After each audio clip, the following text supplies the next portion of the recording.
नेपाल में प्रदर्शनकारियों का हल्ला बोल। संसद, राष्ट्रपति, पूर्व पीएम के घर जलाए। कई और महत्वपूर्ण स्थानों पर लगाई आग। वित्त मंत्री को दौड़ा दौड़ा कर पीटा।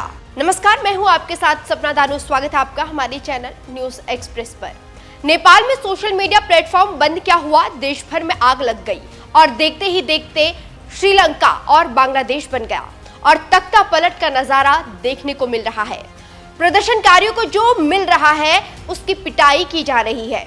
नेपाल के काठमांडू में हर तरफ आग ही आग दिख रही है। संसद जल रहा है। राष्ट्रपति, पूर्व पीएम देववा समेत कई अधिकारियों के घर आग के हवाले है और कोई पूछ नहीं रहा है।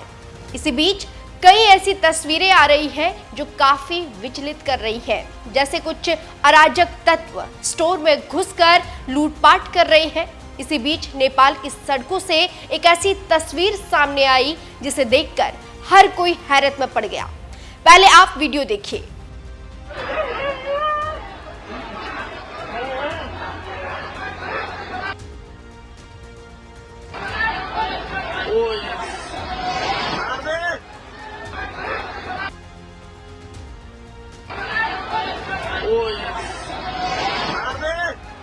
तो देख लिया आपने कैसे वित्त मंत्री का सेवा सत्कार किया जा रहा है नेपाल में।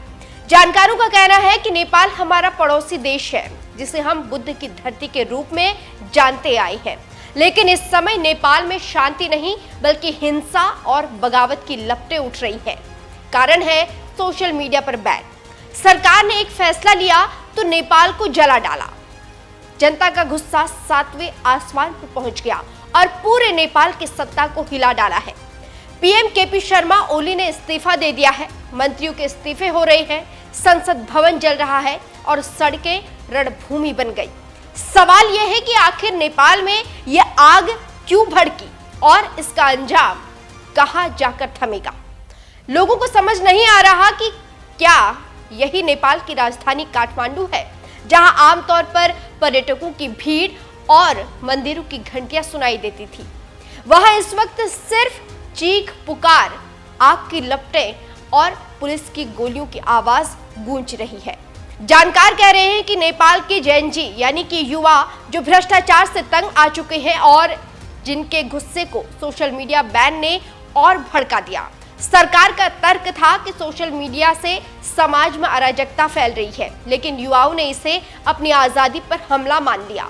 सिर्फ बैन नहीं बल्कि लंबे समय से चली आ रही बेरोजगारी, महंगाई और नेताओं के भ्रष्टाचार ने आग में घी का काम किया। और जब गुस्से से भरे युवा सड़क पर उतरे तो नेपाल की सत्ता की नींव ही हिल गई। वो नजारा जिसने नेपाल को हिला दिया। वित्त मंत्री विष्णु पौडेल को बेरहमी से पीटा। नेपाल के इतिहास में शायद पहली बार कोई मंत्री इस तरह लोगों के गुस्से का शिकार हुआ।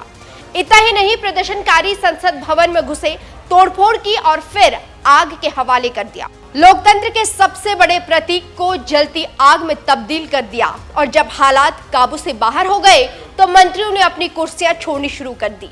गृह मंत्री रमेश लेखक ने इस्तीफा दिया। फिर कृषि मंत्री रामनाथ अधिकारी, स्वास्थ्य मंत्री प्रदीप पौडेल और जल आपूर्ति मंत्री प्रदीप यादव ने भी पद छोड़ दिया। पूर्व प्रधानमंत्री पुष्पकमल दहल प्रचंड और शेर बहादुर देववा के घरों को भी नहीं बख्शा गया।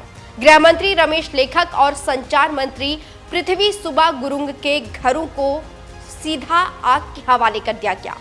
पुलिस ने भीड़ को रोकने की कोशिश की, आंसू गैस छोड़ी, लाठियां भांजी, गोलियां चलाई, लेकिन गुस्से की लपटें इतनी तेज थी कि 21 लोगों की मौत हो गई और सैकड़ों घायल हो गए। इससे आप समझ सकते हैं कि क्या चल रहा है और ये कहां जाकर रुकेगा।